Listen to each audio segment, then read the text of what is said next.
So I was chatting to a friend on email the other day about blood tests, and they said, you know, like, you don't need to get blood tests. Like, no animal in nature gets blood tests. Like, you need blood tests you don't need. It's like, yeah, that's right. You don't need blood tests. Animals in nature don't get blood tests, but if you want a more accurate picture of where you're going with your training, with your racing, with your lifestyle, then blood tests can give you a bit of a forecast, a bit of a warning or a congratulations that you're on the right track. So if you're training hard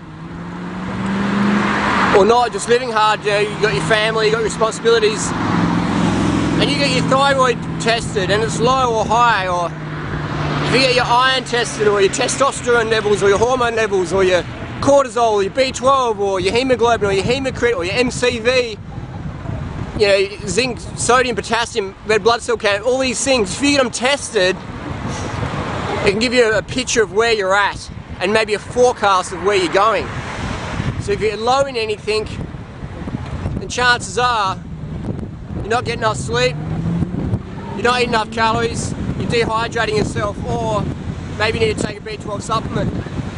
It's like I've got a good friend, he's a housemate of mine, and he eats raw animal products every day, but his B12 is really low, and it has been for the last 5 years, despite eating a lot of raw animal products. And he's come around and thinking, well, you know, I should start supplementing, because obviously this raw animal products stuff doesn't work for B12. A lot of people have absorption issues, a lot of people live in a stressful situation, and if you're an athlete, you're training hard. This morning I went out with 2008 World Road Champion, male Alessandro Ballan, and these guys just train so smart. You see them, when they stop the car, they don't stand in the sun, they stand in the shade. They always drink before they're thirsty, they eat before they're hungry. It's like blood tests, they get blood tests a lot as well. And just to see how you're adapting to training. So you don't need blood tests, but they're very helpful. Very helpful. It's just like, we don't live in a natural society anymore, you know? We never will. We live, you know, 9 to 5, most of us. We live in a money system, we live in high stress.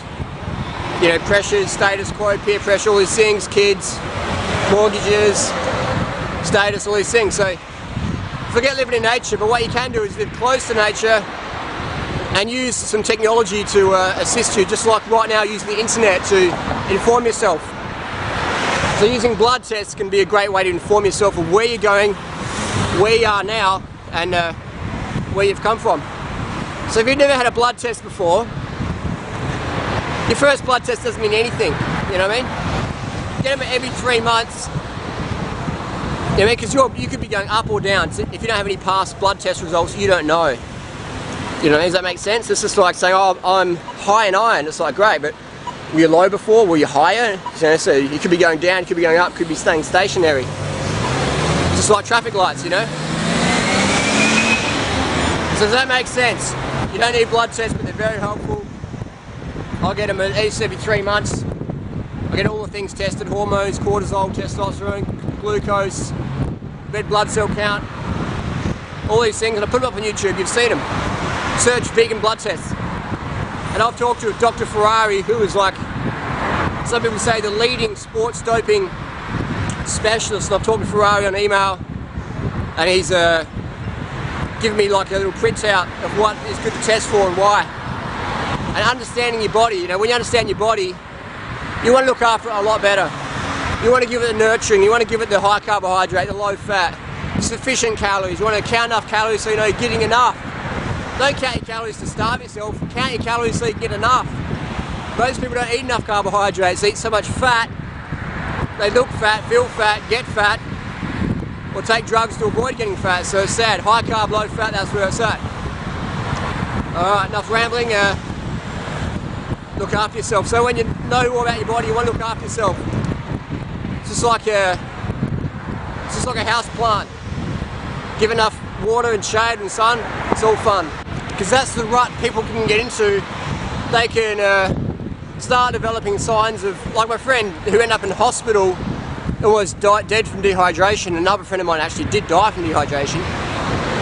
So I'm sure if we did some blood tests before death, we would have seen some really bad things. And so I've taught myself a bit about blood pathology just by reading my own tests, reading other people's tests, and learning, studying medical journals. Self-education is powerful. So anyway, so my friend who ended up in hospital, elite athlete, 2:28 marathoner, some of you might know him, and big fruit eater, ended up in hospital and sent me some blood tests from April. And those blood tests, we could see that there was a storm brewing. Thyroid was too low for an athlete, some blood parameters were too low for an athlete. So by giving the athlete more rest, more hydration, more carbohydrates, we can support the body. And but often what happens is people start to feel a bit slower, so they think, oh, I need to train more, I need to train harder. I'm not training hard enough, I've got to smash it every fucking day. And then, but they actually need more rest. They need more rest, more water, more carbohydrates, but they think they need more training. So then bang, they burn out. Sometimes they die, unfortunately. Most times they end up in hospital. Some just get glandular fever or chronic fatigue or Epstein-Barr virus, whatever they want to call it. But so yeah, by doing blood tests, you can forecast what's going to happen if you're savvy. So always, if in doubt, skip training or train really easy, and take a month off if you have to. It's better to be strong than super strong for a month and then burn out for 6 months. Does that make sense? Learn how to train smarter, not harder. Rest is the best. See you on the road.